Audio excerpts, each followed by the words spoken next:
got some motherfucking design on right now. Bring it down, bring it down, bring it down, bring it down, oh God, Assalamualaikum warahmatullahi wabarakatuh. Perkenalkan, nama saya Randy Anggara, NPM 20224064050098. Baik, di sini saya akan mengulas kembali tentang mata kuliah media pembelajaran berbasis IPC yang berjudul Teori-teori belajar yang mendukung penggunaan media pembelajaran berbasis ICT. Langsung saja, satu, teori behaviorisme sama dengan perilaku belajar yang harus dapat diamati dan diukur perubahan belajar pada tiga perilaku: kognitif, efektif, psikomotor. Yaitu satu, kognitif, seseorang tidak tahu penggagasan teori behavior menjadi tahu. Efektif, sikap ditunjukkan dari tidak suka menjadi suka. Contohnya, seseorang yang awalnya tidak suka makan sayur lalu belajar tentang manfaat sayur dan mencoba menerima kemudian menjadi suka. Tingkatan pengetahuan Lodge dan Holt C1 sampai C6. Efektif, sikap dapat dilakukan pengukuran, yaitu mengamati pengukuran sikap perilaku dari tidak suka menjadi suka. Keterampilan psikomotor tidak bisa menjadi bisa.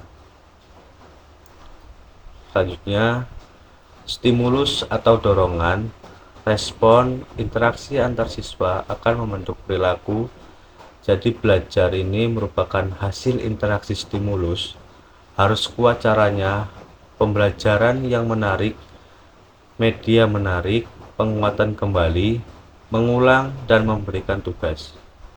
2. Teori pemrosesan informasi. Manusia diibaratkan sebagai komputer, RAM, memori atau penyimpanan sementara, random access memory. Penyimpanan manusia memperoleh informasi masuk ke penyimpanan sementara, lalu akan lanjut masuk ke penyimpanan permanen.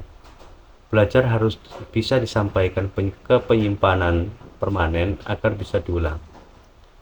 Tingkatan otak manusia, yaitu 1. Register sensorik, menjadi agar materi bisa masuk ke otak memori manusia, maka bahasanya harus disesuaikan. Memori jangka pendek, materi hanya bisa bertahan 2-3 jam. Agar masuk ke memori jangka panjang, maka harus dilakukan pengulangan 3 item pembelajaran. Harus dilakukan dengan cara menarik dan mudah diingat, maka bisa dilakukan. Belajar harus dengan bahasa yang sesuai dan menarik, unik, dan menyenangkan. 3. Teori perilaku kognitif. Pembelajaran terjadi karena pada saat guru menyediakan kondisi suatu situasi keadaan, persyaratan suasana pembelajaran harus ada suasana yang optimal. Syarat-syarat pembelajaran menurut Robert Genger ada 9 peristiwa, yaitu belajar harus sistematik terpenuhi. 9 syarat agar optimal, siswa harus memiliki keterampilan, persyaratan berurutan. Selanjutnya, 4. Teori sistem belajar merupakan sebuah sistem suatu kesatuan yang terdiri dari komponen yang berkaitan, yaitu komponen belajar, material, metode tujuan pembelajaran, media evaluasi, dan RPP. Belajar harus teratur, sistematis, sehingga harus direncanakan dengan baik. Siswa harus dipantau kemajuannya, pemahaman terhadap materi. Selanjutnya, teori belajar konstruktivisme. 1. Teori sosial aktivisme. Belajar muncul karena ada pengalaman sosial dengan memberi pengalaman nyata atau langsung.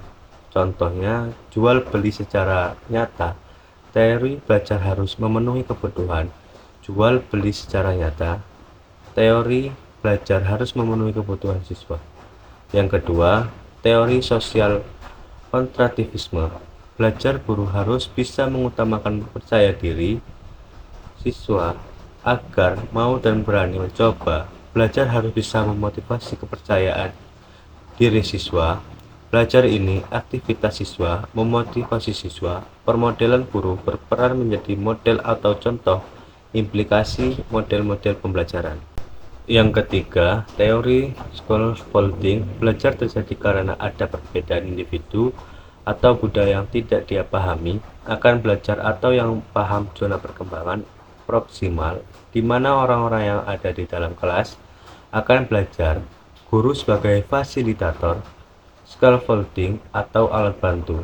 Yang keempat, teori pengembangan anak menurut teori Fresh. Ada 4 peranan yaitu 1. Sensorik motor yaitu 8-24 bulan, cara belajar dengan gerak.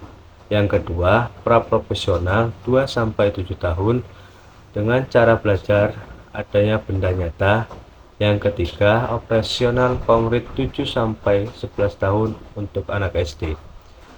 Tahapan di mana siswa belajar dengan cara menyentuh, merasakan. Belajar harus dipadu dengan yang nyata dan abstrak. Sudah boleh dengan gambar, video. Guru mengajar harus dengan media menurut belajar ada di dalam otak. Mencampur yang sudah diketahui. Siswa dengan belum diketahui, siswa yang terakhir. 5. Theoretic overlearning. Belajar adalah pertumbuhan pada otak, memori siswa karena interaksi lingkungan. Belajar akan lebih baik jika siswa menemukan sendiri pengetahuannya.